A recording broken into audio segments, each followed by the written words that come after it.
Bon réveil à tous. Merci également de nous rejoindre en ce lundi 19 novembre. Voilà.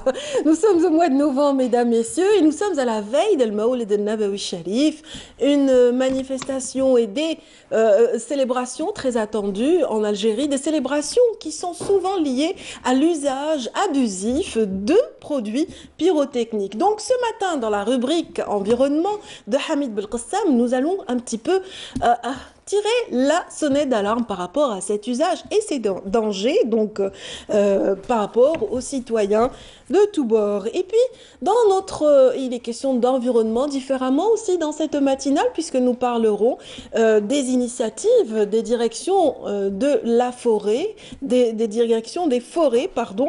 Donc, la direction des forêts d'Alger avait organisé hier, avant-hier plutôt, toute une journée de sensibilisation intitulée ou sous l'intitulé My Space is Green. Donc, c'est un événement qui revient chaque année, donc à l'effet de sensibiliser la jeune génération sur l'importance des espaces verts dans nos vies respectives. Et puis, en parlant justement d'espaces verts, lorsqu'ils sont alliés à la propreté, ça donne des espaces beaucoup plus sains, donc des villes beaucoup plus propres, mais aussi des villages beaucoup plus propres. Et à cet effet, justement, dans la région de Kabylie, un concours a été initié depuis pas mal d'années, donc à l'effet de mettre en relief les bonnes initiatives citoyennes qui permettent justement d'avoir des environnements beaucoup plus sains, beaucoup plus propres et des villages super beaux. Et bien, aujourd'hui, nous allons vous offrir un petit gros plan sur un village en particulier qui a été classé donc troisième cette année lors de cette compétition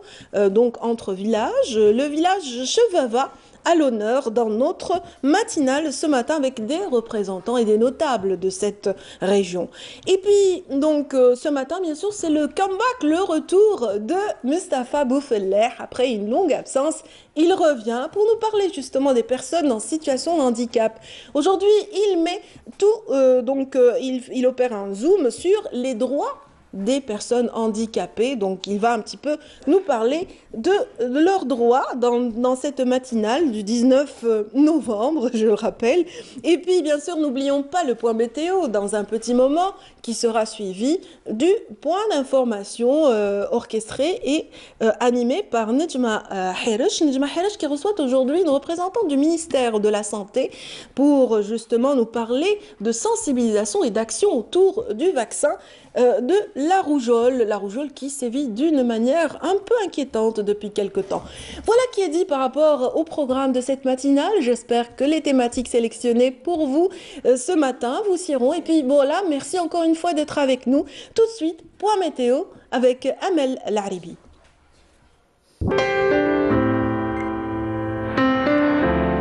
Suivez l'air du temps avec Mobilis. Bonjour Amel. Bonjour Radia. Ça bouge un peu dans le studio. Exact. Et moi, dès que ça bouge, je tourne. Elle bouge aussi. Ça va, vous allez bien? Ça va, merci, très merci. bien. Que nous disent les cieux aujourd'hui? Eh ben, c'est le retour des pluies. Ah, ben, je l'avais senti. C'était un peu frisqué ce matin. Exactement. Vraiment, elles sont de bon augure, Inch'Allah. Ah ben, on l'espère. Oui, bien sûr. On l'espère à la veille du Mawlid Nabawi. Oui. Allons-y alors pour les nouvelles du ciel, s'il vous Merci plaît. Radia. Bonjour à tous et bon réveil. Eh bien, aujourd'hui, le ciel se montrera le plus souvent nuageux sur les régions de l'ouest et le centre du pays, accompagné de quelques pluies.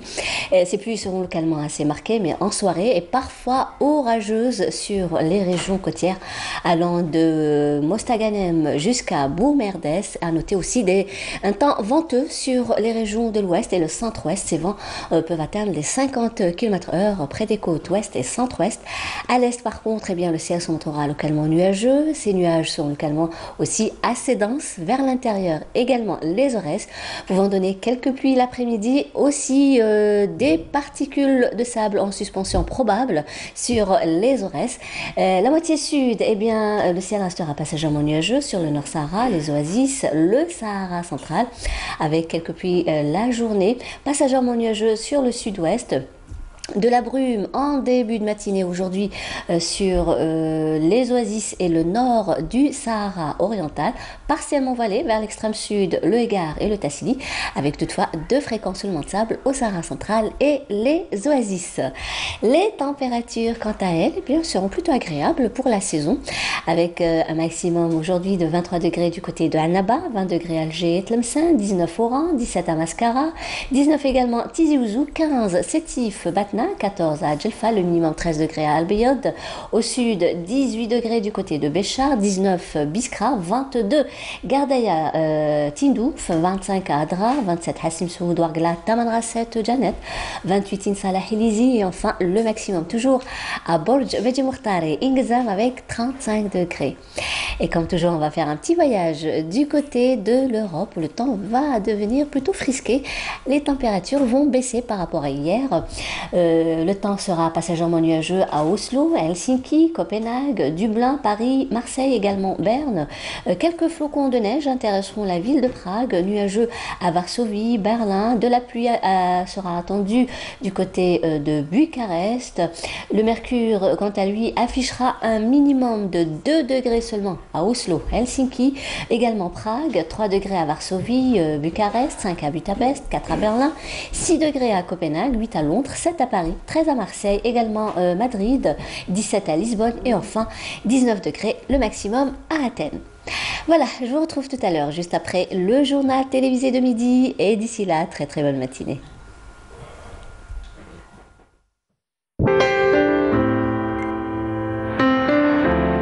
La météo vous a été présentée par Mobilis. Merci Amel pour ce petit voyage, comme vous le disiez tout à l'heure. Voilà, le mercure est en baisse, on l'a bien vu, autant en Europe, en Afrique qu'en Europe. Exactement. Tout à fait. Merci pour toutes ces précisions Amel, passez une excellente journée. Également. Sans plus tarder, mesdames, messieurs, voici un petit peu un autre voyage à travers cette fois-ci les news et Nejma Herj.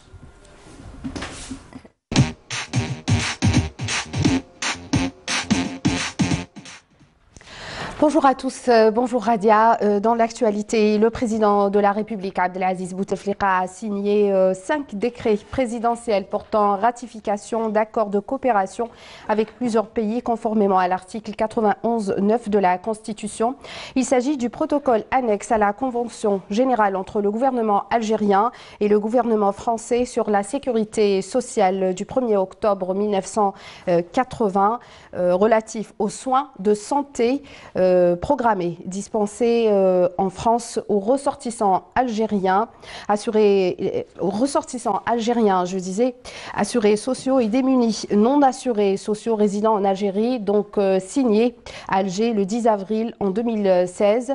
Le deuxième décret signé par le chef de l'État porte ratification de l'accord de coopération entre le gouvernement algérien et le gouvernement de la République de Chine dans les domaines de la protection des végétaux et de la quarantaine végétale signée le 22 septembre 2017. Le troisième décret porte ratification de l'accord de coopération entre le gouvernement algérien et le gouvernement chinois dans les domaines de la santé animale et de la quarantaine. Donc, il a été signé à Pékin le 22 septembre 2017 également. Il s'agit du mémorandum d'entente entre les deux gouvernements, entre le gouvernement algérien et le gouvernement malien dans le domaine de la solidarité nationale, signé à Bamako le 3 novembre 2016. Le dernier décret porte ratification de l'accord entre l'Algérie et la Bulgarie sur l'exemption mutuelle des conditions de visa court séjour au profit des détenteurs de passeports diplomatiques et de services signés à Sofia le 23 mars dernier, donc de l'année 2018. Et dans l'actualité, clôture hier des travaux du 11e sommet extraordinaire de l'Union africaine à Addis Abeba en présence des chefs d'État et de gouvernement, dont le Premier ministre Ahmed Ouyahia en sa qualité de représentant du président de la République Abdelaziz Bouteflika. Le projet projet de réforme institutionnelle de l'Union africaine a été adopté par les États membres à l'issue de ce sommet de 2 jours.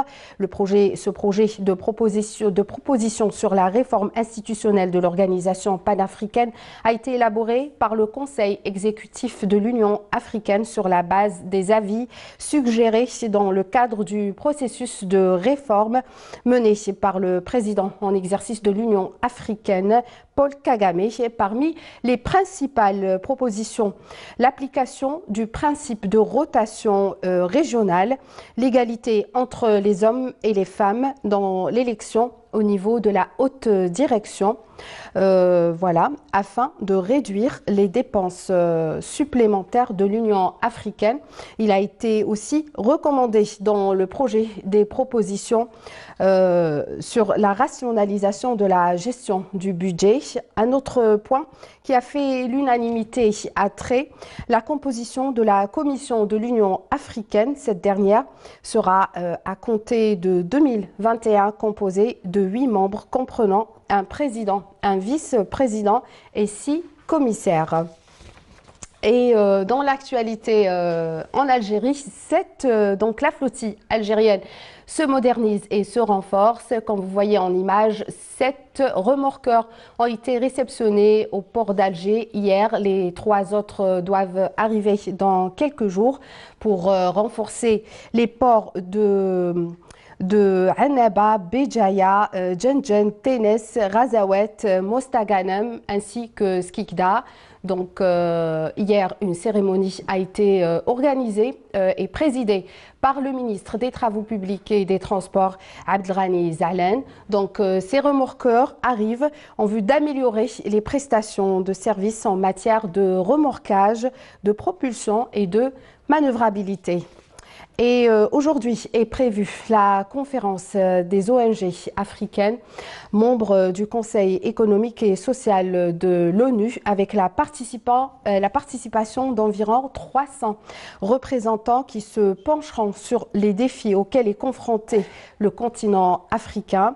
Prévu sur 3 jours au Centre international des conférences à Club des Pins à Alger. Ces assises se tiennent sous le thème partenariat société civile publique privée pour l'entrepreneuriat et l'employabilité des jeunes, l'innovation et l'industrialisation inclusive et durable. Aussi est prévue aujourd'hui une cérémonie de célébration du Mawlid al-Nabawi al-Sharif, donc à la Zawiya al-Belqaïdia, en présence du ministre des Affaires religieuses et des Waqf. Donc ça se passe à Bir Khadem, à Alger. Et une autre activité ministérielle, à Taref, le ministre de l'Habitat et de l'Urbanisme préside une cérémonie de distribution de 500 logements, tous segments confondus, et aide financière au logement rural à Al-Qala, avant d'inspecter le chantier de 1000 logements au chef-lieu de la Wilaya et lancer d'autres chantiers de réalisation de 400 et 600 logements dans les communes de Besbès et Drienne. Sport à présent, l'équipe nationale algérienne de football s'est qualifiée hier pour la phase finale de la Coupe d'Afrique des Nations 2019 à l'issue de sa victoire devant son homologue togolaise sur le score de 4-1 en match comptant pour la 5e journée des qualifications, donc disputée hier à Lomé.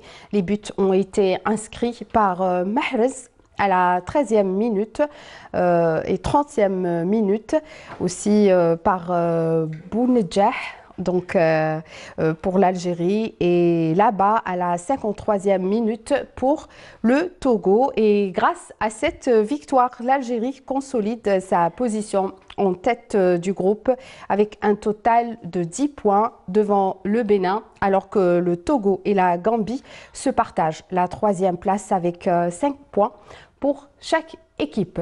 Voilà ce qu'il y avait dans l'actualité aujourd'hui. Tout de suite, on retrouve l'invité de la matinale.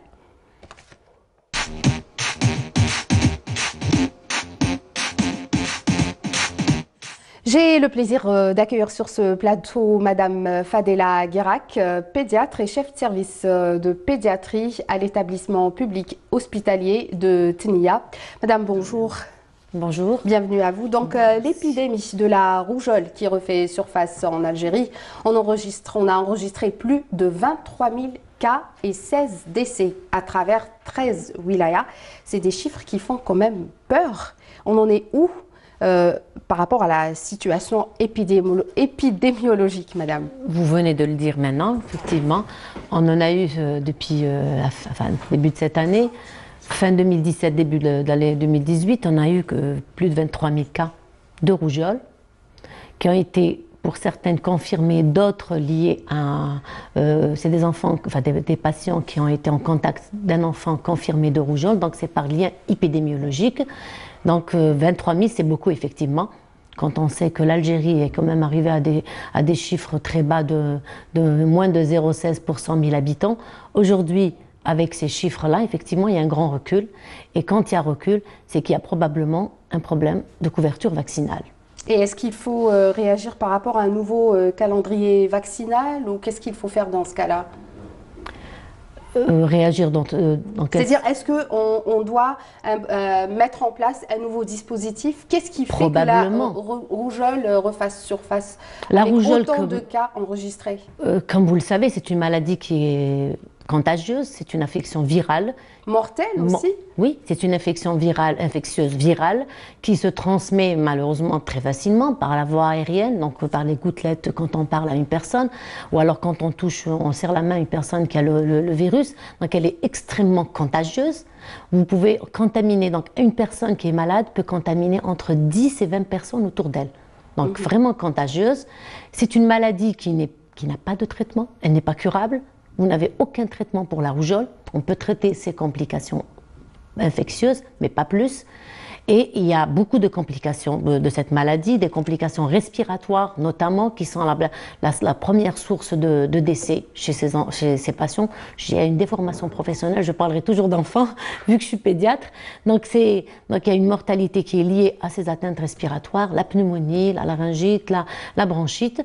Vous avez aussi des complications neurologiques, l'encéphalite, et même plus tard, même beaucoup plus tard après.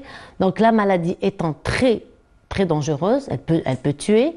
Il n'y a pas de traitement, il n'y a que la vaccination qui peut la prévenir.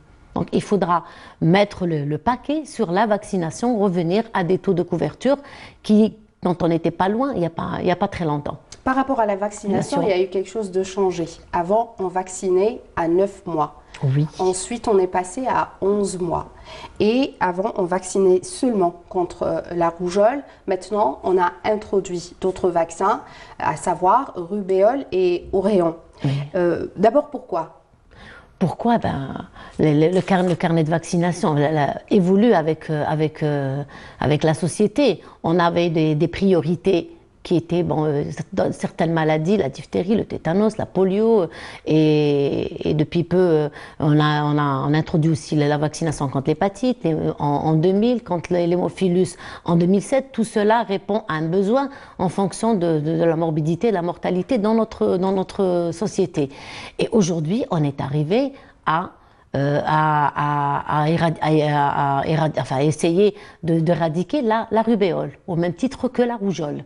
Parce que la rubéole, comme beaucoup ne le savent pas, bien qu'elle soit bénigne, en général, elle ne donne pas de problème chez la personne qui fait la rubéole. Par contre, quand une femme enceinte, particulièrement le premier trimestre, contracte cette maladie, elle va avoir donc un fœtus qui sera malade, ou alors soit il va avoir un arrêt de cette grossesse, avortement, mort du bébé, ou alors un bébé qui va naître avec des malformations graves, des malformations ophtalmologiques, des malformations neurologiques qui vont donc faire que cet enfant sera handicapé pour notre société. Donc puisque on en est arrivé à ce stade-là, il faudra donc essayer de se protéger contre cette maladie, contre la rubéole. Donc l'OMS préconise de coupler donc la vaccination de la rougeole à celle de la rubéole, et donc dans ce cas-là, avoir une très bonne couverture vaccinale pour le Rouvax, mais aussi essayer d'éliminer la rubéole par la même occasion.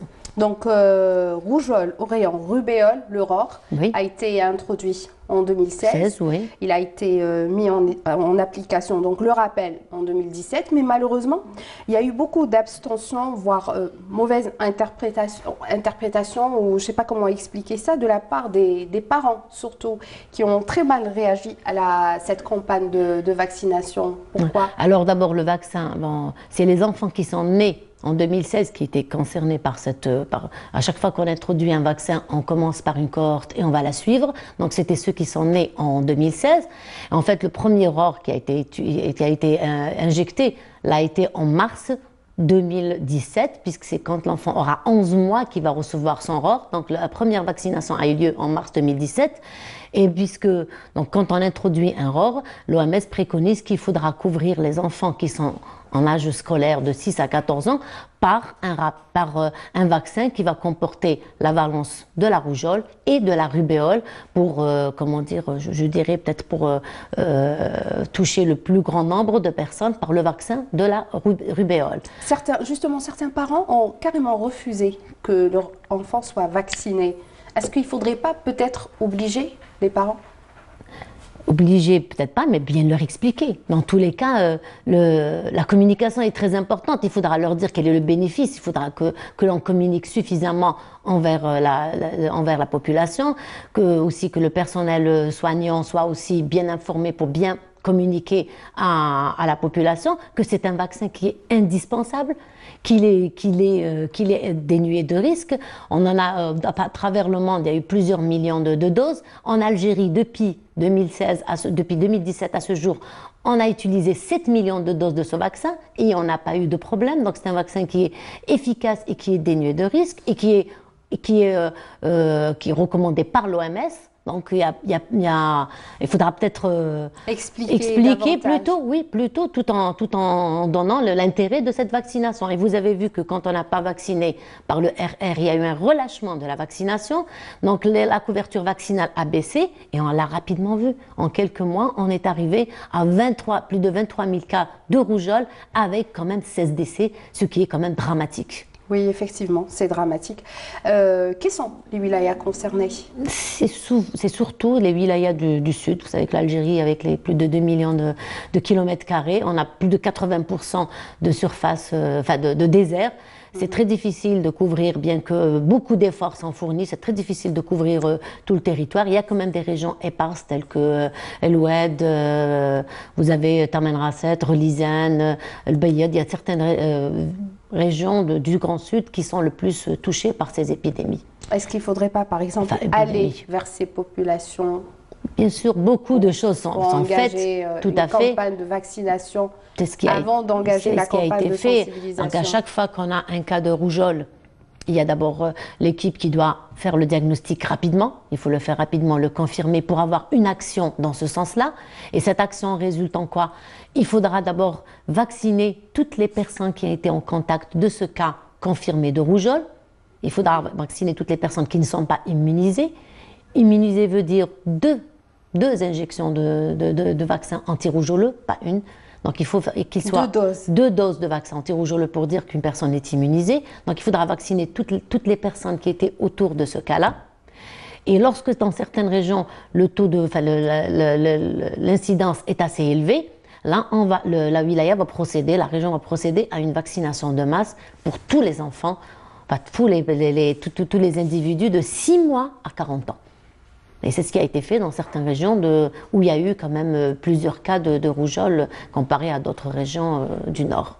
Quels sont, madame, les symptômes de la maladie? Alors la maladie en général, pourquoi je vous dis elle est redoutable? Parce qu'en fait au départ ça commence par une simple infection banale, comme on dirait une grippe, une toux, de la fièvre, nez qui coule, d'une conjonctivite au départ, avant même l'éruption. Et pendant cette période qui va durer 3 à 5 jours, l'enfant va être contagieux, la personne va être contagieuse, elle va essaimer autour d'elle le virus.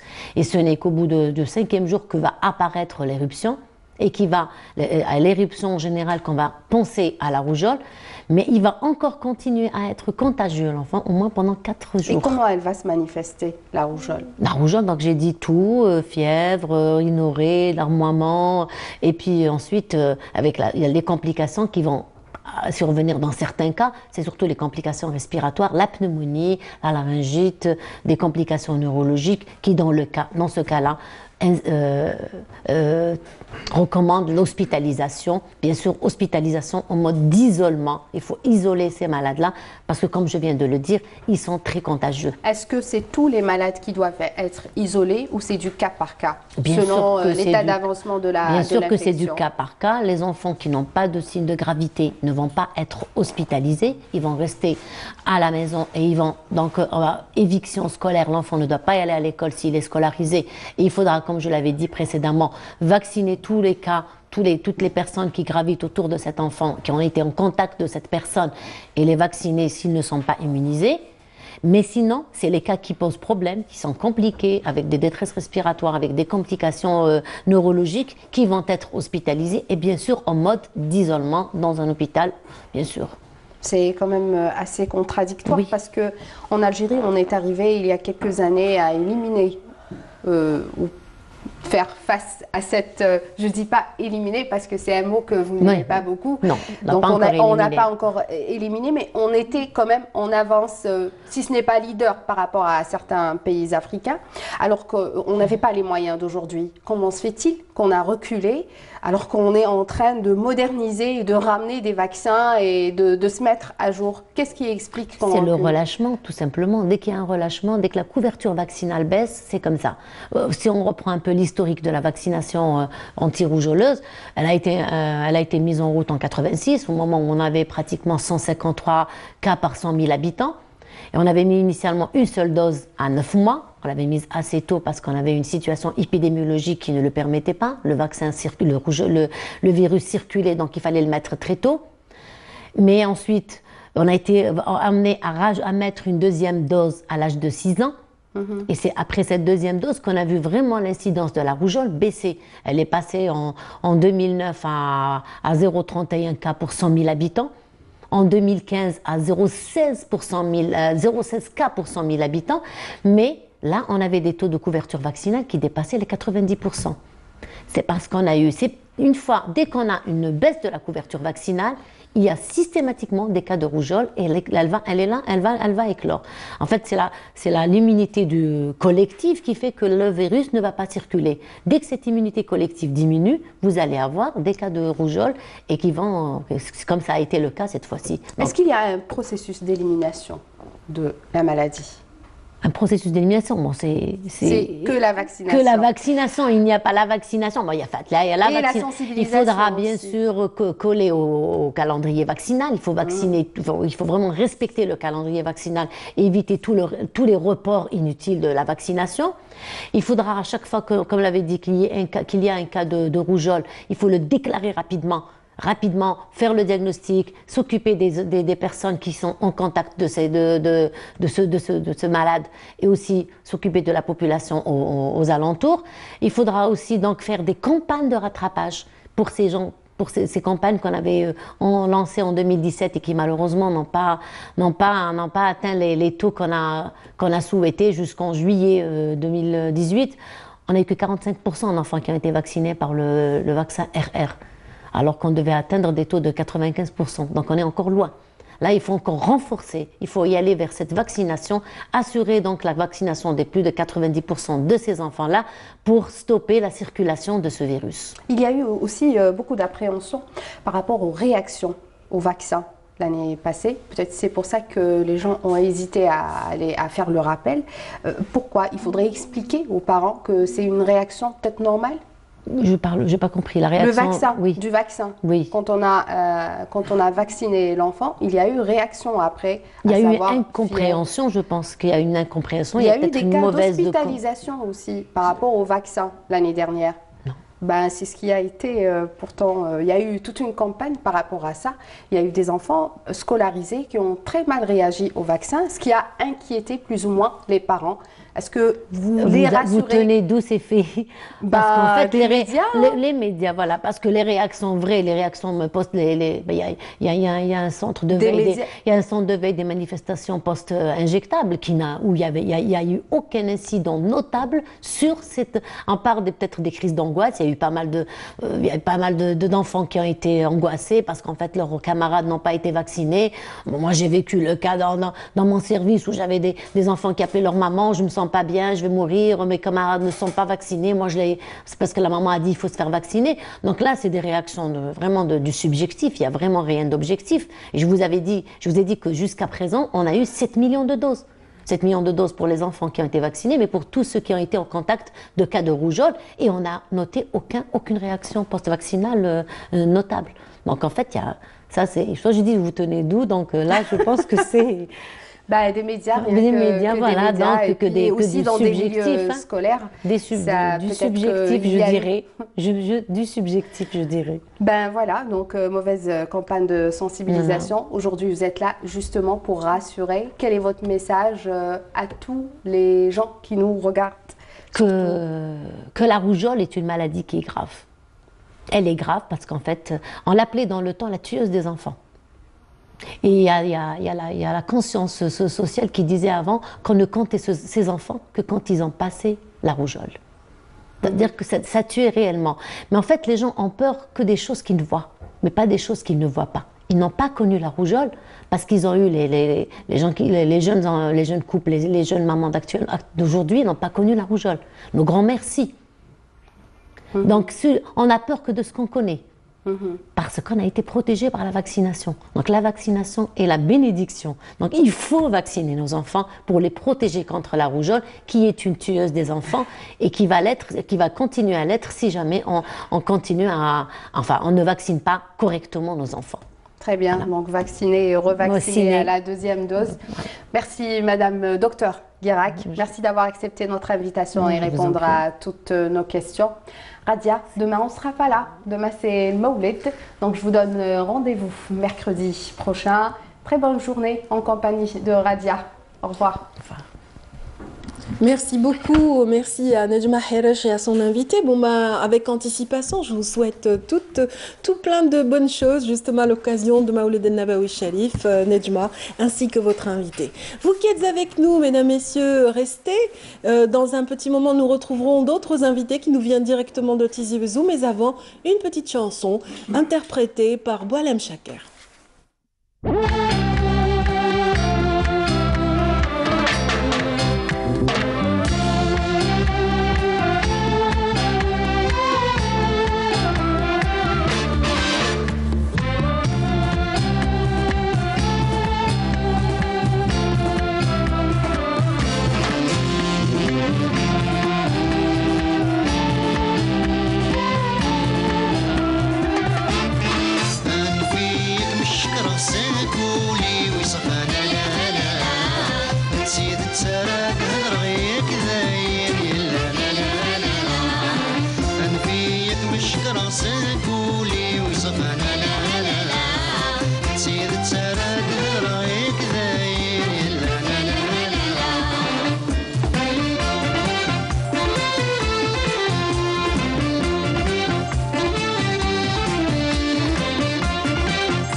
الزين غلاصان ثقافة تجدد ثرنا يسلع كل شي تسنيت ورتسعي المثلث بنت نصليت لا لا لا ورتسعي المثلث بنت نصليت لا لا لا.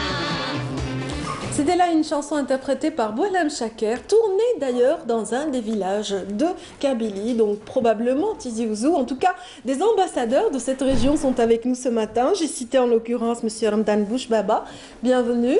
Merci. Et puis également M. Hamid Hamia, bienvenue également. Merci beaucoup. Tous Bonjour. les deux, vous venez du village de Chevava. Exactement. Donc Chevava qui est donc une localité de toute proche de Borny, c'est bien ça? Toute proche de Borny et de Bounour aussi. De Bounour, la commune de Bounour. En tout De cas, la vous faites commune partie de de la Bounour. commune de Bounour, tout à Oui. fait. Donc vous êtes des citoyens heureux aujourd'hui. On vous reçoit à ce titre. Très épanoui. Très épanoui. Vous évoluez donc dans un village qui est de plus en plus propre. D'ailleurs, lors d'un concours initié par la wilaya de Tizi Ouzou, le concours donc intitulé Rabah Aïsset, du village le plus propre de Tizi Ouzou. Donc vous êtes monté donc en classement. L'année dernière, vous étiez Dixième sur 74. sur 74 et aujourd'hui Troisième. troisième place pour Chevava lors de ce concours annuel, donc qui en est à sa 6e édition. Donc bravo et félicitations pour tous les Merci habitants beaucoup. de Chevava. Vous les représentez, pourtant vous ne faites pas partie du comité du village, mais on vous a délégué pour parler au nom de tout le monde. On est plutôt membre actif. On veut rester dans.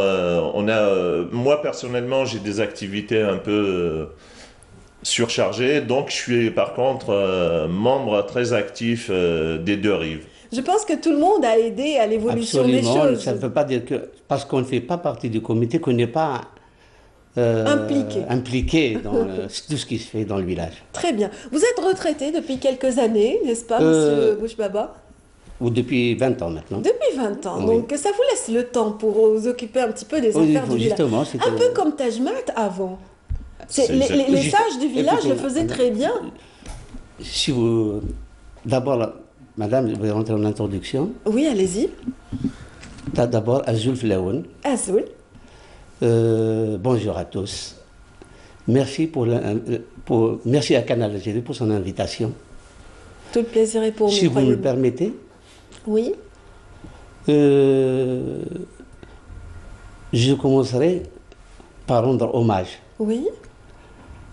à Furab Haïsset, l'initiateur de cet immense et beau projet qu'est le concours du village le plus propre. Oui. D'autant plus qu'actuellement, c'est un thème à l'échelle planétaire. Absolument. L'environnement. L'environnement, c'est et le la thème à fin de l'échelle tous, planétaire. Et là, on le Donc, trouve. Furab Oui. Haïsset était vraiment un visionnaire. Je m'incline, je profite de cette occasion pour m'incliner en sa mémoire. Et Sawad Rahma,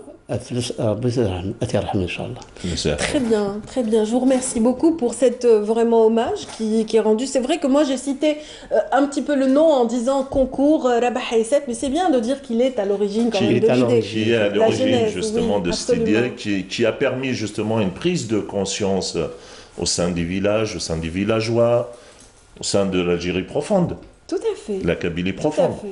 Donc, qui a fait qu'il a tiré les gens vers le haut. Au début, on a commencé par faire du béton au sein du village Très bien. pour éviter que les personnes âgées glissent, D'accord. puissent marcher normalement et tout ça, parce que c'était des pavés, des gros cailloux et tout ça. C'est-à-dire que vous avez nivelé à certains endroits qui étaient Oui. utiles. Voilà, L'idée, pour- c'était ça au début. Oui. Et de là, tout est parti. Après, on a commencé à protéger parce qu'on avait une rambarde D'accord. sur laquelle j'ai donné la première pelle Ah, c'est pas mal ça. Absolument. Donc, Jusqu'à Un 11h sacré du soir, je me souvenir. souviens. à 11h du soir, Un qu'on a sacré fini. souvenir, hein, c'est génial. Donc, ça a créé une dynamique où les gens, ils ont dit, attendez, il est de l'autre côté, il vient nous voir pour des vacances, il est en train de travailler. Donc, Oui. le projet, de là, tout est C'est parti. comme ça que c'est parti. Eh ben, c'est excellent. Voilà, une pierre, chacun sa Absolument, pierre, ouais. et le mur peut monter comme ça tout Absolument, doucement. c'est C'est ce qui a été fait. Parlons un petit peu de cette région davantage. Donc, Cheveva fait partie quand même d'une très belle région. Donc, vous qui êtes dans l'hôtellerie par moment, dans l'agroalimentaire aussi, Oui.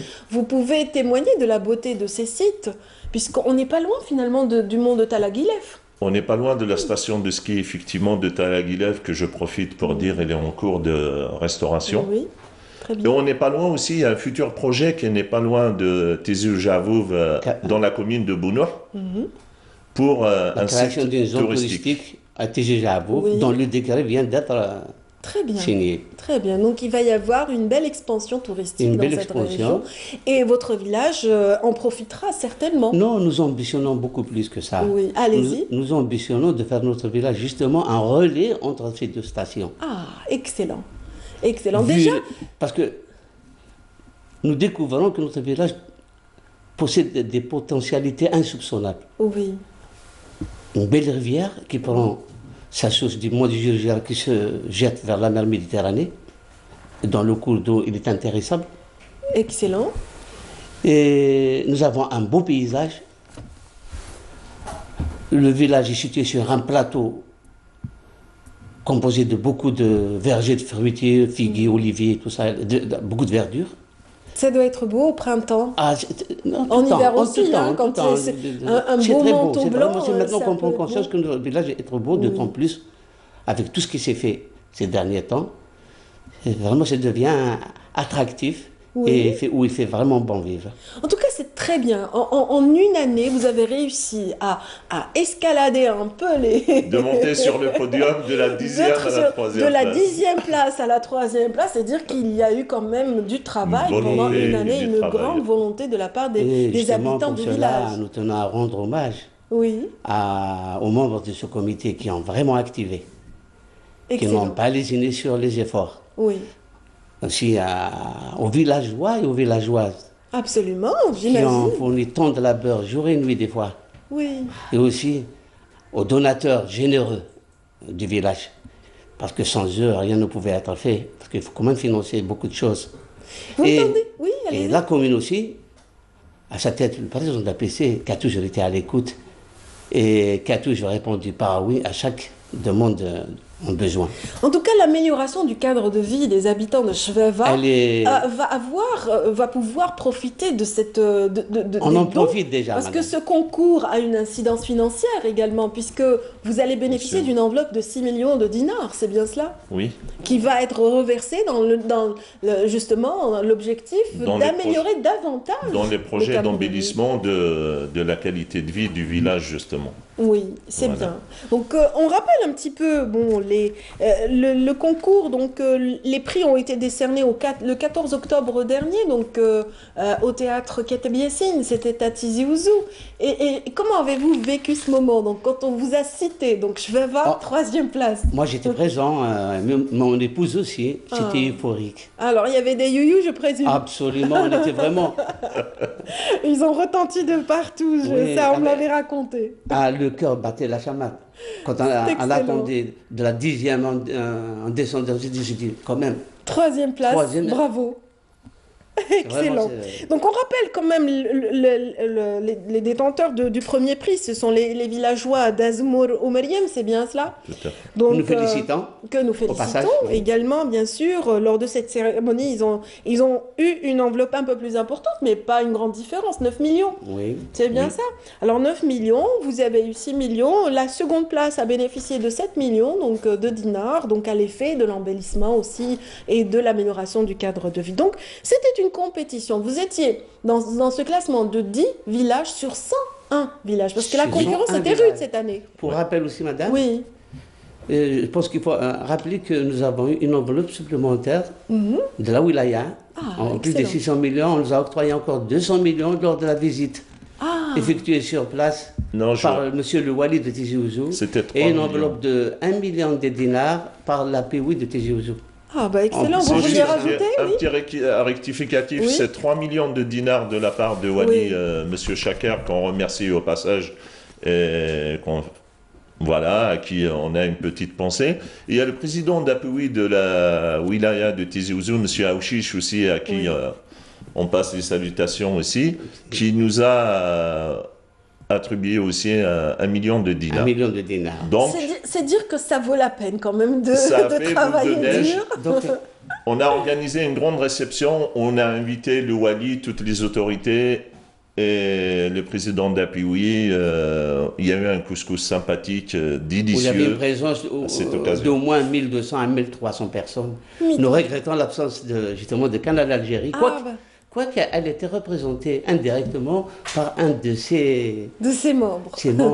En l'occurrence, M. Yassine Hamia, Oui. enfant du village, qui a animé d'une manière très très belle La soirée, donc, et la cérémonie que vous avez organisée. Ouais. C'est bien ça, la joie, le partage, ça permet un petit peu de fédérer les efforts. Même ces cérémonies sont assez bénéfiques, puisqu'elles permettent de rendre compte de l'importance de la chose. Et j'imagine, petits et grands, donc, sont sensibilisés à ces occasions-là. Absolument, oui, absolument. Donc, racontez-moi un petit peu la participation. Moi, je voudrais la participation de la femme à tous ces travaux qui ont été effectués.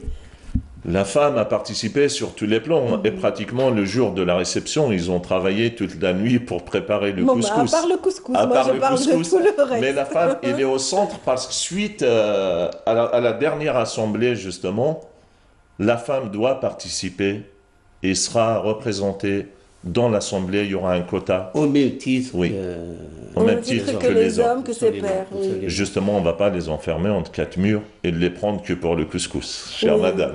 En tout cas, félicitations encore une fois. On rappelle que vous êtes avec nous ce matin à l'occasion de l'octroi de la 3e place au concours Rabah et 7 du village le plus propre de Tizi Ouzou. Félicitations donc Merci beaucoup. à travers vous. Donc on salue tous les habitants du village de Merci Chouaba, beaucoup. où que vous soyez. Ben bravo, Ouais. bravo pour ce travail. On espère pour vous une première place prochainement. Inch'Allah, mais le projet ne s'arrête pas là. On Oui. travaille pour tirer encore Encore vers le haut, effectivement. pour faire déjà pour rendre les villages au niveau du tri sélectif, Oui, au niveau des déchets alimentaires Oui. pour justement faire du compostage. oui, excellent. Donc voilà, Et le recyclage. Et du recyclage, oui. Oui, Ouais. Des c'est déchets. bien. Donc, une réflexion par rapport à l'environnement, c'est excellent et c'est vraiment d'actualité. Et même dans l'émission d'aujourd'hui, nous en parlerons dans un petit moment, parce que nous avons une rubrique qui est consacrée également à l'environnement. Et l'environnement, que serait l'environnement sans un espace vert? Absolument. Les espaces verts, c'est vital, c'est très important. Et dans un petit moment, nos invités nous en parleront également. Mais avant, plantons un petit peu le décor avec notre reporter Mariam Moussaïd. Avant ça, je remercie donc nos invités d'aujourd'hui, en l'occurrence Monsieur Ramdan Bouchbaba, donc qui est un habitant donc de Chouaba, et puis également Monsieur Hamid Hamia, donc qui Merci représente beaucoup. dignement également ce beau village de Chouaba, Merci beaucoup. détenteur du 3e prix au Place. concours Rabah et 7. Félicitations et merci. Bon Merci. voyage au Merci. retour, messieurs. Merci. Merci Et je le beaucoup. disais, donc, on va parler de verdure encore et différemment. Cette fois-ci, à travers le reportage de notre collègue Mariam Moussaïd, qui nous montre un petit peu les dernières couleurs florales avant l'arrivée de l'hiver. Voyons un petit peu ce festin de couleurs. Alger, sous un ciel gris, change de visage et l'atmosphère semble plus calme.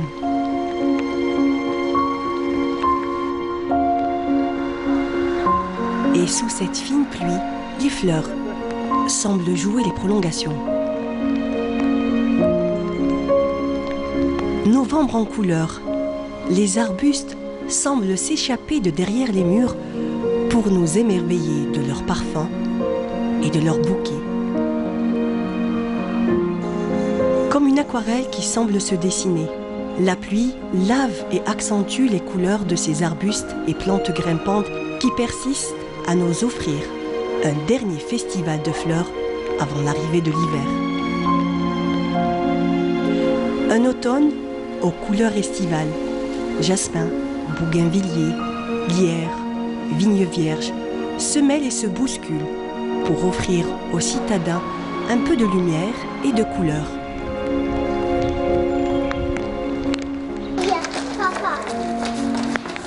Quand les journées sont tristes et grises. Voilà, c'est toujours agréable d'apprécier la beauté des fleurs, la beauté de la nature et justement les amoureux de la nature. Ils sont nombreux au sein de la direction des forêts de toutes les wilayas. Mais aujourd'hui, on va avoir juste l'occasion de faire un gros plan sur la wilaya d'Alger avec nos invités d'aujourd'hui. Honneur aux dames, d'abord, Lamia Slimani, bienvenue. Merci. Vous êtes Merci inspectrice. de nous avoir invités, oui. Inspectrice En chef des forêts. Donc, bienvenue. Et puis, il y a Hakim également, Brahimi, qui vous accompagne ce matin, qui lui est chargé de la communication pour cette institution. Merci pour l'invitation. Merci à vous d'être avec nous et de vraiment nous faire part de ce qui a été fait avant-hier, cette belle journée, donc l'événement qui revient, My Space is Green. Oui. C'est bien cela. Alors, vous cherchez vos feuilles depuis tout à l'heure, non? Détachez-vous des feuilles, vous avez vécu l'événement et mettez de côté tout le trac et détachez-vous tout ça. Alors déjà, je vais parler du programme My Space is Green dans sa 3e édition. Oui. C'est un programme de sensibilisation qui se fait en étroite collaboration avec le mouvement associatif et les institutions techniques. Très bien. Nous, on essaye de cibler notamment le grand public et les enfants. C'est pour ça si vous voyez les photos, vous allez voir beaucoup d'enfants. Monsieur Hakim va vous parler des Déjà, on avait détails.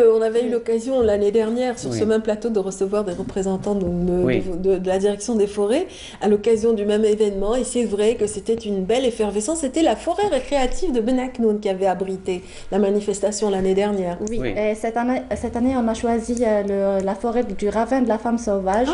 Qui un peu plus au cœur de la ville. Par rapport au thème de la journée, qui est la forêt, le berceau de la Révolution. C'est hautement symbolique. Oui, c'est hautement symbolique. Et par rapport à l'événement, à l'occasion, le programme My Space is Green, c'est un programme initié par la direction des forêts de la Sainte-Herberte de la wilaya d'Alger, avec en étroite collaboration avec les partenaires associatifs, les associations et les établissements étatiques, dans le but d'inculquer les civilités et les éco-gestes, notamment pour les enfants, et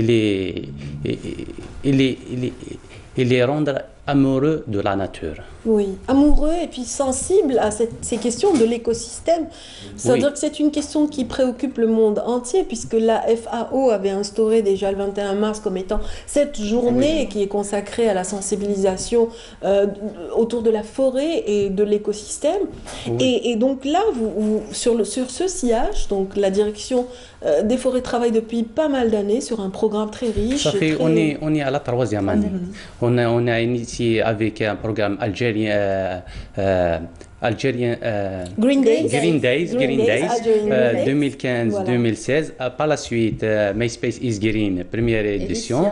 Par la suite, My Space is Green, édition 2. On est maintenant édition numéro 3, qui s'étale de novembre 2018 jusqu'à 31 mars 2019. Jusqu'à cette journée de la forêt, donc le 21 mars. Et le samedi 17 novembre, c'était l'ouverture de la 3e de la campagne de sensibilisation, oui. À sa 3e édition. De la 3e édition, oui. Très bien. Donc, au niveau de du ravin de la femme sauvage, il y a une forêt récréative. Oui. Moi, je l'ignore. J'imagine qu'ils sont nombreux à nous regarder ce matin et à ne pas le savoir. Donc, elle se situe... Pas très loin du monument Maqam Shahid. Oui. Oui. Juste au-dessous. Juste en dessous, c'est-à-dire dans le versant qui va vers le jardin d'essai ou un peu plus haut? Lorsque vous descendez, c'est juste à gauche, je sais pas. Il y a plusieurs descentes. C'est vrai qu'il y a différentes ramifications de la route. Ce n'est pas évident. Bon, mais en tout cas, j'imagine que ça ne doit pas être difficile. Oui.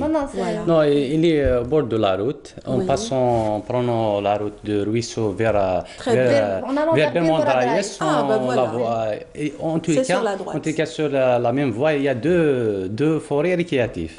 C'est excellent. Donc, si on rate la première, on a toujours l'occasion d'aller vers la seconde. Et c'est très bien. C'est toujours réalisé par la direction des forêts de la Ceinture verte sous la tutelle de la wilaya d'Alger. Très bien. Donc, que trouverons-nous, donc les visiteurs de cette forêt, qu'est-ce qu'ils peuvent découvrir dans ces espaces que vous avez aménagés? Et donc, quel type d'animation avez-vous prévu pour cette sensibilisation?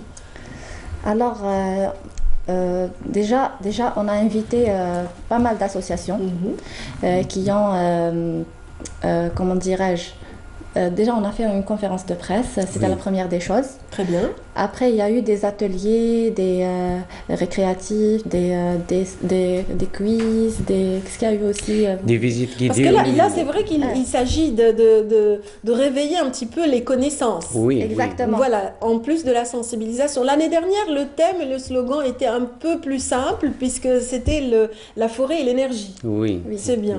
Donc c'était, on a parlé de tri, on a parlé de recyclage, on a parlé énormément d'activités qui... pratiquement la même chose, mais on a choisi le thème, la relation entre la forêt et la révolution. C'est pour faire comprendre au public ciblé, notamment les enfants, je dis bien les enfants, c'est pour leur faire comprendre le rôle de la forêt lors de la guerre de l'Algérie. La révolution nationale. Oui. La forêt qui prenait un autre terme en ces temps-là, on l'appelait le maquis. Oui, c'est-à-dire que c'était vraiment le maquis. La forêt était vraiment l'espace de prédilection de tous les moudjahidines qui s'abritaient, qui s'éloignaient un petit peu des foyers de militaires. Bon, la journée elle est initiée par un communiqué de presse dont on a fait un rappel de ce qu'on a déjà vécu les années passées et pour dessiner le chemin à prendre pour le prochain, les prochains manifestants. D'ailleurs, on a rappelé aux invités et les associations et les établissements étatiques que les événements vont s'étaler chaque 15 jours. Par la suite, on a passé à une plantation de plus de 200 plants avec les enfants et les initiés, les montrer comment on fait l'opération de plantation. Par la suite, on a passé au tri sélectif avec l'Agence nationale des déchets. Par la suite, on a passé avec l'extranet, dont il montre aux enfants comment il ne faut pas jeter par terre, il faut jeter dans les lieux adéquats, il faut pas consommer, il faut consommer modéré, il ne faut pas jeter par terre, n'importe où par terre. Par la suite, on a passé une visite guidée au monument, là où on a montré aux enfants l'évolution de la révolution. Oui, jusqu'à l'indépendance, et on a terminé avec le portrait des présidents de la République. Et par la suite, on a terminé sur l'esplanade de Riyad al-Fath avec le clown dont on a fait c'est une restitution avec les enfants, ceux qui ont pris toute la journée. Pratiquement. Il ne faut pas oublier qu'on a fait une plantation symbolique de 200 plants. On a fait apprendre aux enfants comment planter des arbres. Cette année-là... Il faut dire que l'année dernière, vous êtes arrivé à 30 000 plantations pendant cette campagne. Oui. Et ça va arriver, Inch'Allah, cette année.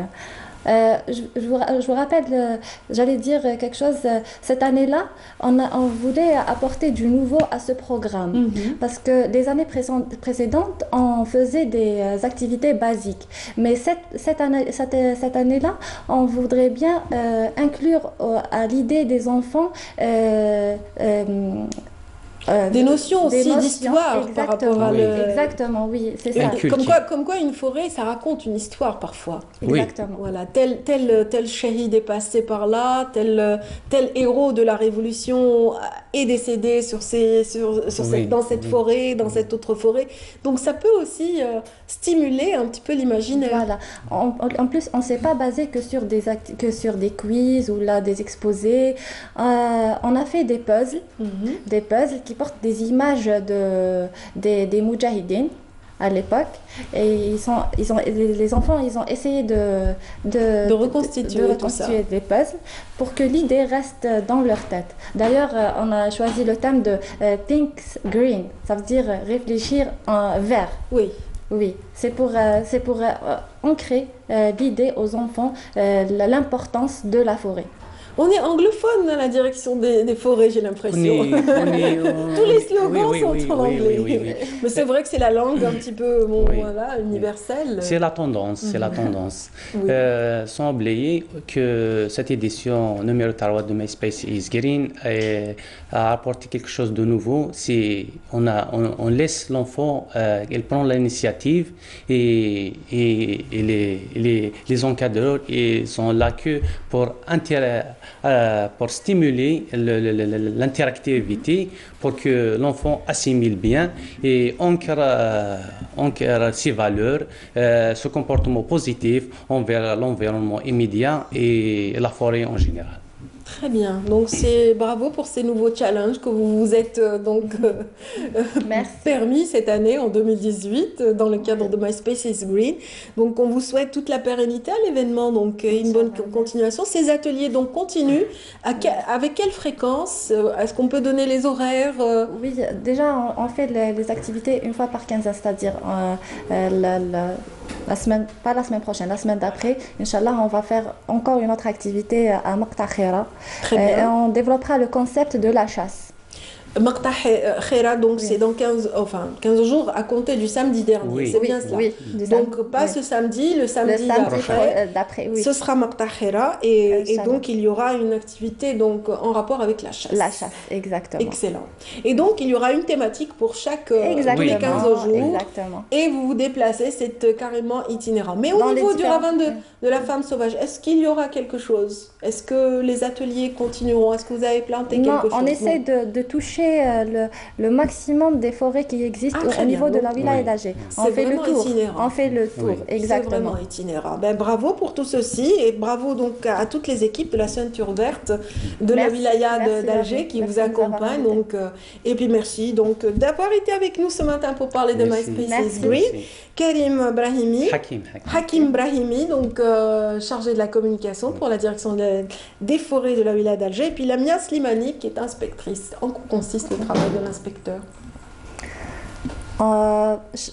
Chaque inspecteur en chef au niveau de la direction des forêts est chargé de, par exemple, moi je suis chargée des incendies forêts, de la protection de la flore et de la faune, des amodiations, pas mal de choses. Et chaque inspecteur est chargé de, par exemple, Hakim est chargé de la gestion.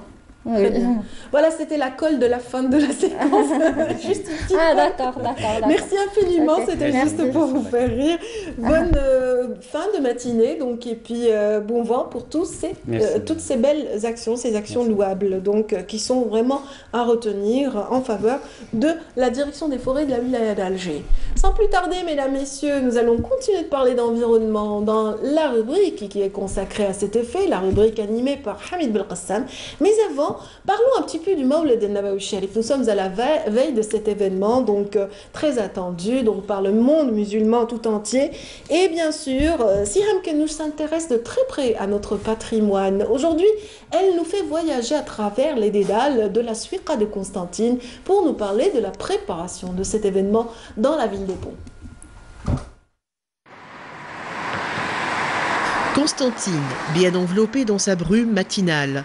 Les ponts qui s'impose comme toujours, et la fameuse vieille ville, la Suiqa, qui, elle, est déjà envahie par la population. Le Mouloud est aux portes.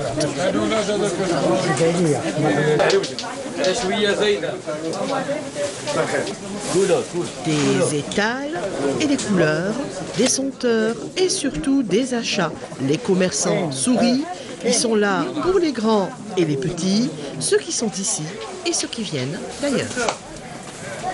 نحب نجمع كولر بزاف خاطر ما هذه مناسبة دينية بنفرحوا بها ووصانا بها الرسول صلى الله والسلام عليه وهذا مولد الرسول صلى الله والسلام عليه نهار ولد في اليوم الاثنين 12 ربيع الأول. أنا من بكري نحب قسنطين وانا جيت باش نشري الاولاد نشري لهم الشماع نشري لهم لي تريك تاع المولد حنا ماذا بينا كلش الجو لا جو مليح جو مليح لي بيان لي الناس راهم ملاح استقبلونا قالنا الطوموبيل وش. Après les bougies, le henné et l'encens, le quartier des Jezarines nous présente sa viande qui attend l'aimé de ces dames. On prépare le moule, نشريو الشمع العنبر، نشريو الوليدات الشمع الصغار الشمع الكبار على قد البيوت، ونديرو نبخرو نديرو نورمالمون تسيدات على الطاجين، نخبزوها ونعجنوها ونطيبوها ونديرو العشاء. L'enchanteresse Constantine ravive ainsi en nous la flamme de tous les cœurs et allume pour vos vœux de bonheur tous ces cierges. Voilà, après ce petit voyage signé Siham Kennouch au cœur de la ville des Ponts, Constantine, voilà que est venu le moment de Hamid Al-Qassam de nous rejoindre. Bonjour Hamid. Bonjour Adia, bonjour à tous. Bonjour et merci d'être là, donc à l'effet de parler de l'environnement, de la santé publique. Aujourd'hui, vous avez choisi donc un thème qui cadre avec l'actualité de cette semaine, le Mawlid al-Nabawi Sharif. Le Mawlid al-Nabawi Sharif, c'est une fête religieuse qui est pratiquée un petit peu partout à travers le monde arabo-musulman, mais qui est caractérisée en Algérie par, j'allais dire, une double atteinte, une atteinte à l'environnement et une atteinte à la santé. Pourquoi? Parce qu'on est l'un des rares pays à utiliser des articles pyrotechniques. Or, il se trouve que ces articles pyrotechniques sont importés de manière frauduleuse. Et lorsqu'on importe de manière frauduleuse, ça veut dire que ça ne passe pas par un cahier des charges, par des fiches techniques. Et donc, on importe des produits pyrotechniques de manière anarchique. Oui. Je m'explique. Ailleurs, et de plus en plus, comment dire, bruyant et très ah oui, dangereux, qui provoque parfois des atteintes à la santé du type rupture des tympans, des blasts, parce que c'est assourdissant, c'est de plus en plus violent et c'est de plus en plus dangereux aussi. Ailleurs, de par le monde, là où les produits pyrotechniques sont réglementés, parce qu'en Algérie, il faut savoir que depuis août 1963, les articles pyrotechniques sont interdits à l'importation, à la commercialisation au gros et au détail, au transport, à la possession et même à l'utilisation. Lorsque même un bambin, un adolescent ou un adulte allume un pétard et le jette, ou utilise tout simplement un pétard, c'est interdit. Il est en infraction. Il est en infraction. Or, quand on voit ce qui se passe sur le terrain, c'est tout à fait autre chose. Ailleurs, le produit pyrotechnique est réglementé. Ça veut dire quoi? Ça veut dire que l'article pyrotechnique obéit à un cahier des charges, à une fiche technique, son utilisation, sa fabrication est donc contrôlée et donc ne peut pas être en infraction avec les lois sanitaires du pays. Pourquoi? Tout simplement parce que quand on importe, comme en Algérie, de manière frauduleuse, qu'est-ce qui se passe? C'est un produit contrefait, donc on utilise des agents chimiques très dangereux, il n'y a pas du tout de réglementation, ça passe illicitement. On ne connaît pas la source, donc on ne connaît voilà, pas la source, et donc vraiment... ces agents chimiques, ces composants chimiques sont hyper dangereux, tant pour la santé que pour l'environnement. Je pourrais dire à titre d'exemple que ça fait quelques années en arrière, le CDER, le Centre de développement des énergies renouvelables, qui est situé à Bouzaréa, a fait une expérience. Il a mesuré, grâce à un étalomètre, ce qu'on appelle le carbone noir, la concentration de carbone noir qui s'exprime, qui est mesurée en microgrammes par mètre cube d'air, et a trouvé à Bouzaréa, sur les hauteurs d'Alger, dans une petite forêt, là où se trouve le siège du CDER, des concentrations 5 fois plus élevées que la normale. Il faut savoir que le carbone noir, c'est une suie qui est très fine, qui rentre à l'intérieur des branches et qui provoque le cancer des poumons.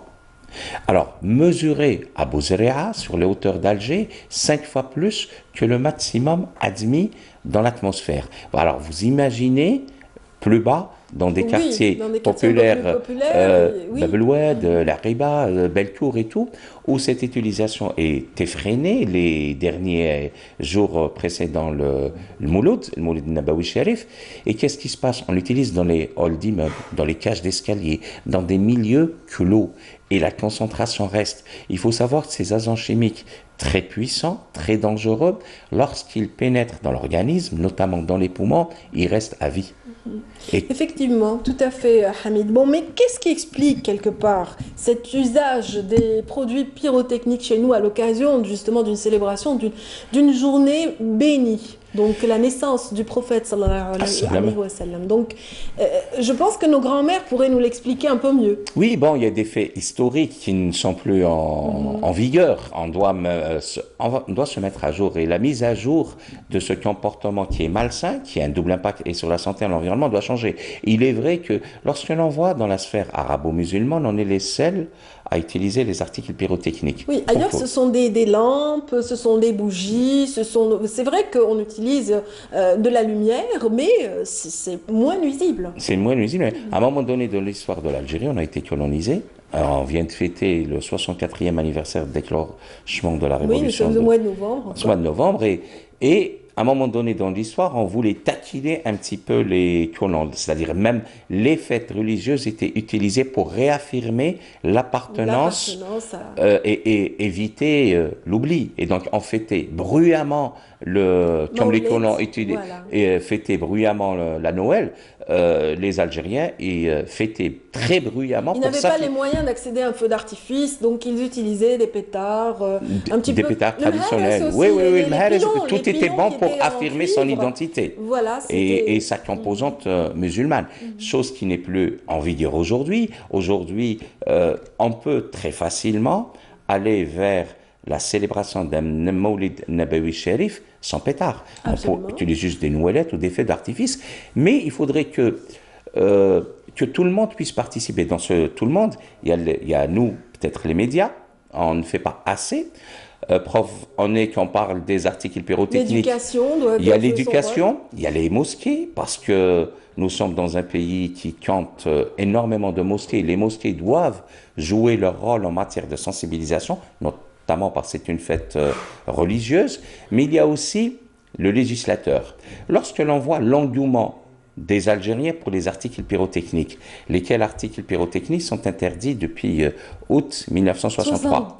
Vous disiez tout à l'heure. Il faudrait que la législation évolue. À partir du moment qu'il y a une demande sur les articles pyrotechniques, pourquoi ne pas faire des spectacles? Vous avez derrière vous une magnifique vue de la baie d'Alger, et moi je verrais très bien. Qui pourrait être illuminé de fort belle manière. On pourrait faire un spectacle au milieu de la baie d'Alger, donc ce serait pas que la baie d'Alger, surtout le littoral et même dans le sud, des spectacles pyrotechniques organisés par des entreprises spécialisées. Nous avons la chance en Algérie d'avoir un organisme très spécialisé qui dépend du ministère de la Défense, c'est l'ONET, qui est l'Office national des explosifs, qui fabrique, lui, des explosifs, qui pourrait très facilement promulguer une note technique, ce qu'on appelle un DTR, un document technique réglementaire, pour dire voilà la fiche technique pour une utilisation sécurisée des articles pyrotechniques. Durant le Mawlid Ça se fait pendant la célébration du 5 juillet, date de l'indépendance, au 1er novembre aussi. Oui, et pourquoi pas le Mawlid Nabawi Sharif? Pourquoi pas des spectacles de lumière aussi? De lumière aussi. On a des artistes qui seraient capables aussi d'offrir de très... il faut donner du spectacle de haut niveau. De haut niveau aux Algériens. On pourrait même dans un petit village ou dans une petite APC avoir l'imam, puisque c'est une fête religieuse, le président d'APC, un dispositif de sécurité, l'officier de la protection civile territorialement compétent, avec un spectacle pyrotechnique, pourquoi pas, et éviter l'utilisation anarchique et j'allais dire très dangereuse, double impact pour la santé et l'environnement, en préservant la santé et l'environnement en Algérie. Oui, tout à fait. Donc voilà, le message essentiel donc, de la rubrique environnement aujourd'hui, c'est halte au pétard. Halte au pétard, donc, ou plutôt au moins vigilance, attention. N'encouragez pas les enfants, en tout cas, à en consommer de cette manière, oui. Et faisons attention aux personnes âgées. Vous savez qu'on peut provoquer une crise cardiaque en utilisant un pétard, en jetant un pétard pas loin d'une personne âgée. Il y a des blasts, il y a des ruptures de tympan, parce que c'est très bruyant, c'est très nuisible pour pour la santé, c'est hyper dangereux. Il y a des brûlures aussi. Il y a des brûlures. Ah oui, oui, non, non, non. À chaque Maoulid Nabawi. Vous allez voir. Hein. En plus de ça, la plus grosse des atteintes, on a parlé de la santé, mais de l'environnement. Demain, c'est un jour férié. Tout le monde va se reposer parce qu'il aura veillé très tard, mais il faut avoir une pensée pour ceux qui nettoient la ville, pour Alger, les employés de Netcom, d'Extranet, qui vont doublement, voire triplement travailler alors que tout le monde dort. Sans oublier la nuisance sonore. Ça, c'est vraiment, c'est une pollution. C'est une calamité à Alger. Enfin, à Alger, dans les grandes villes, là, oui. Vraiment, c'est. Et donc, on doit dire basta au pétard. Hein. Mes oreilles n'aiment pas trop ces bruits. Donc, moi, je vais préparer mes stop bruits, en tout cas, pour cette nuit-là. On ne sait jamais. On ne sait jamais. On ne sait jamais. Merci beaucoup, Hamid. Merci à vous. On vous retrouvera très bientôt pour d'autres thématiques. D'ici là, bonne fête. Bonne fête sans pétard. Voilà, bonne fête sans pétard, ça c'est bien dit. Merci beaucoup. Merci à vous. En tout cas, mesdames, messieurs, baissé de rideau hier sur un événement donc organisé au niveau d'Alger. Il s'agit du Salon de l'Optique, couvert pour nous et pour vous par Lamia Ben Aïcha. Voici son compte rendu. Voilà, je pense que les images vont être prêtes dans un petit instant. Donc, c'est un événement donc, qui a été abrité du 15 au 17 du mois en cours, donc par Alger. Voyons un petit peu les détails avec Leila Ben Aïcha tout de suite. Pour faire face aux situations d'atteinte aux droits de l'enfant, l'organe national de la protection et de la promotion de l'enfance a mis en place une cellule de dénonciation avec un numéro vert au service de l'enfant. Voilà, on pourra dire que le numéro vert, c'est un numéro vert gratuit. Et c'est conformément à la loi, à l'article numéro 19 du décret numéro 16/334 relative à l'organisation et la construction de l'organe national de la protection et la promotion de l'enfance. Ici, dans cette cellule de dénonciation, des centaines d'appels sont recueillis chaque jour et traités de manière à faciliter l'intervention sur le terrain. C'est là où on recueille un peu les appels des enfants en difficulté, mais aussi des adultes et toute personne qui peut être témoin d'une situation, bien sûr, de danger ou situations difficiles qu'ils peuvent vivre. Et je dirais que là, on accueille les informations directement de ces citoyens. Ces informations, bien sûr, seront traitées je dirais, c'est un travail, toute l'équipe qui sont là à présent, c'est des professionnels aussi qui accompagnent les personnes qui appellent, c'est des juristes, c'est des psychologues, c'est des médecins qui ont la capacité et la formation pour pouvoir accueillir l'information, faire un traitement sur l'information elle-même afin de travailler un tout petit peu les demandes et les différentes situations d'enfants en danger. Mais à partir de là, on fait le lien avec tout le service et la direction de la protection de l'enfance afin de pouvoir trancher et voir quelles sont les modalités d'intervention pour pouvoir intervenir sur le terrain et puis retrouver ou aider l'enfant directement sur les lieux.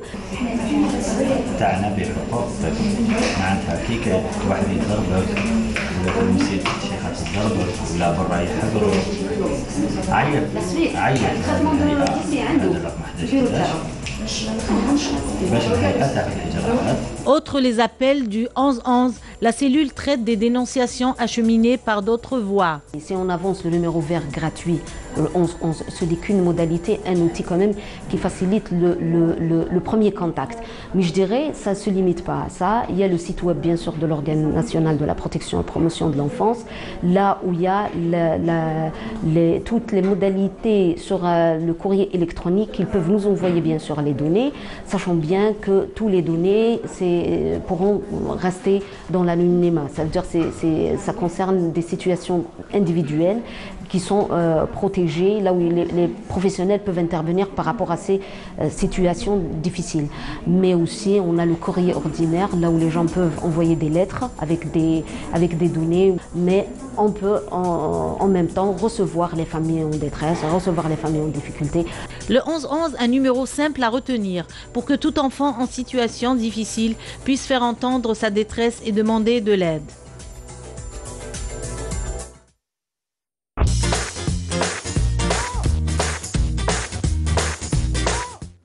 Et comme l'indiquait à l'instant le jingle, la rubrique accessibilité, c'est tout de suite avec Mustapha Bouffellah. Le retour de l'enfant prodigue, voilà, vous avez dit. Hein. Oh, bonne reprise Mustapha. Oui, pleine reprise, voilà, en forme, retour retour à mes activités avec vous et le plaisir d'être avec vous aussi. Oui, bonne santé en tout cas, Oui, à l'occasion merci. du Maoulid Nabawi Sharif. C'est Merci. vraiment le premier vœu qu'on vous souhaite tous. Vous avez acheté les pétards? On n'a pas acheté les pétards. Ah, je croyais que vous aviez... Non, juste quelques bougies. Oh non, je vais allumer les bougies, il n'y aura pas de pétards chez nous en tout cas. Pétards. C'est dangereux les pétards. C'est dangereux, c'est contre-indiqué. Vous savez que les pétards, c'est la cause aussi des enfants qui perdent la vue à cause des pétards. La vue, la surdité peut être aussi une oui, conséquence. Oui. Quand on vous tire dessus, vous avez les oreilles à proximité des oreilles ou alors à proximité des yeux. Donc, il y a beaucoup Et souvent, de ce sont enfants. des cas justement similaires qui sont enregistrés dans les hôpitaux, les services d'urgence. Voilà. Voilà. Donc aujourd'hui, on va parler Ça conduit à des droits. handicaps. Voilà. Tout à fait. Et on va aujourd'hui, parler... on va parler des droits des personnes en situation de handicap en Algérie. Donc, vous savez qu'en Algérie, depuis 1981, il y a eu des séminaires internationaux sur la prise en charge des personnes en situation de handicap, à l'époque. Et donc, il y avait déjà des droits des anciens moudjahidines qui sont devenus handicapés. Et l'Algérie était, depuis en 81 jusqu'à 90, était pris comme modèle par les Nations Unies concernant la prise en charge des personnes en situation de handicap. Oui, c'est vrai que les premiers invalides, c'était les moudjahidines Voilà. ou des personnes atteintes par les obus, Voilà. les différentes Voilà. armes qui sévissaient à l'époque, ou alors les mines antipersonnelles. Voilà. Aussi. Voilà, il y a avait toujours des vraiment, mines antipersonnelles. les mines antipersonnelles ont mis longtemps à être éradiquées. En fait, elles ne le sont pas complètement Non, dans pas certaines complètement. régions. Oui. Donc, avec la carte d'handicapé, je vais vous expliquer. L'handicapé, la personne en situation de handicap, donc quand il achète un véhicule, une voiture, donc il est exonéré de taxes. Très bien. Et le dédouanement, c'est en fonction des degrés d'handicap qui est mentionné sur la carte. Tout le monde n'a pas 100% d'exonération de taxes. Je parle de taxes douanières. Si vous avez 50%, ça commence à 50%. Très si bien. vous avez 50%, vous avez 50% de taxes. Voilà, retirer les taxes. Par rapport aux Après, personnes ça valides. continue tout doucement, ça prend en montant, et vous avez, plus de montant, vous avez la dérogation de taxes sur le véhicule. Très peu, donc je dis très peu de gens en 100%, et très peu les personnes de 100% peuvent conduire des véhicules. Donc, la carte handicapée donne droit à d'abord, la première chose qu'elle donne, c'est l'exonération de taxes sur les véhicules roulants. Ensuite, la carte d'handicapé, toujours la carte handicapée, vous donne droit à l'appareillage gratuit, les aides techniques, et les fauteuils roulants. Mais simplement, moi je trouve aberrant les fauteuils roulants, parce qu'il faut attendre 5 ans pour changer son fauteuil. C'est-à-dire si demain, avec nos états de route et des trottoirs, le fauteuil casse, eh ben, vous vous débrouillez, vous attendez qu'il termine le cycle des 5 années. des 5 ans pour récupérer un nouveau fauteuil. Donc ça, c'est complètement aberrant. Pour moi, je trouve que c'est aberrant. Il faudrait qu'il y ait réflexion, donc qu'il y ait des cas d'exception. Voilà, il faudrait qu'il y ait réflexion en fonction des états de route, la chaussée que nous avons. Beaucoup d'handicapés ne peuvent plus se déplacer maintenant hors de chez eux parce que le fauteuil a été cassé, et donc il faut qu'il attende que ça se termine ces 5 ans pour récupérer un autre fauteuil neuf, que ce soit électrique ou manuel. Bien. Donc je dis, donc les aides techniques sont gratuites, les véhicules, vous avez des taxes qui sont exonérées de taxes en fonction des cartes degrés de handicap, le taux d'IPP, taux d'incapacité physique. Donc vous avez aussi certains handicapés 100% ont des exonérations sur les loyers de logement. Donc, et vous avez le transport. Ils sont prioritaires par rapport aussi voilà. Et tout type d'handicap a le transport gratuit, que ce soit le métro, le tramway et le bus. Très bien. Et ça ouvre droit aussi à une pension.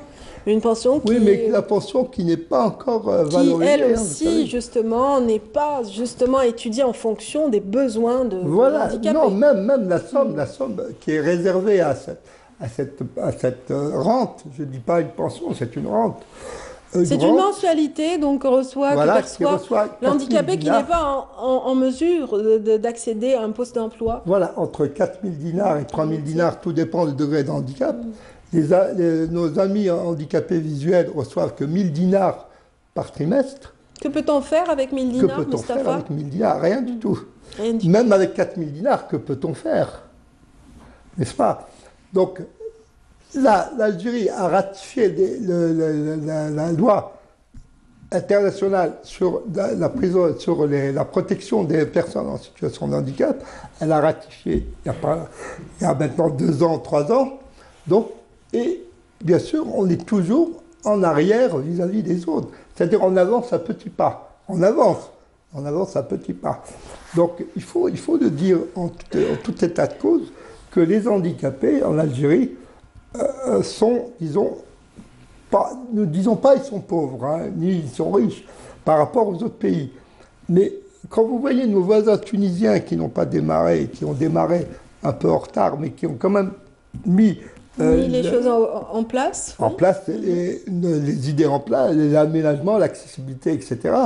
Moi, je crois qu'il faudrait alors qu'on était leader dans la prise en charge des handicapés, il faut quand même qu'on regagne cette... il faut actualiser en fait, il faut actualiser en fonction du contexte. J'imagine que ça n'a pas été actualisé, qu'il n'y a pas eu un travail de mise d'alignement en fonction des conditions actuelles. Il n'y a pas eu de mise à jour, si vous voulez, des lois. Mais vis-à-vis de ça, moi je tire pas sur l'État, je tire aussi sur les associations.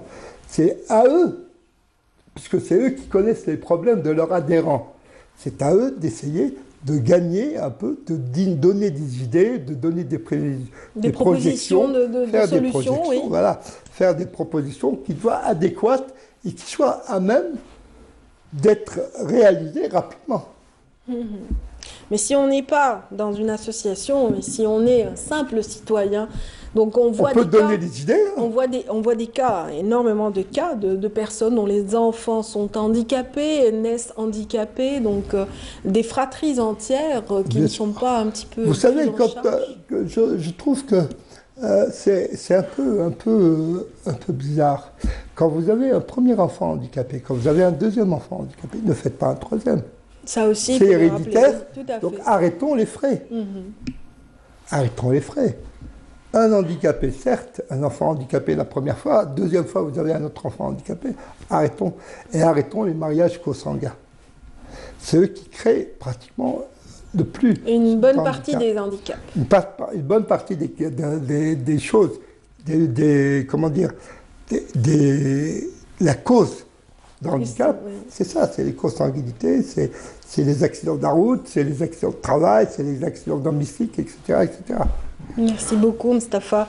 Donc aujourd'hui, avec vous, dans la rubrique accessibilité, nous avons parlé. J'ai la voix qui roule, la voix qui casse, mais je vais faire au-dessus. On arrive à quand même audible, hein, cette voix, qui nous a manqué quand même depuis quelques semaines, oui. Voilà. Et puis je tiens à encourager notre équipe de judo, l'équipe nationale de judo handicapés visuels, qui est en Pologne, donc qui doit participer aux championnats du monde en Pologne et qui doit, elle aussi, se qualifier pour les Jeux paralympiques de 2020. Eh ben, bon vent à toute l'équipe des judokas à Tokyo. Et merci à vous, Mustapha. Merci à ceux qui nous ont suivis. À lundi prochain. Merci à ceux qui nous ont suivis ce matin dans Mon Jour d'Algérie. Donc, rendez-vous est pris pour demain, 8h. Passez une excellente journée.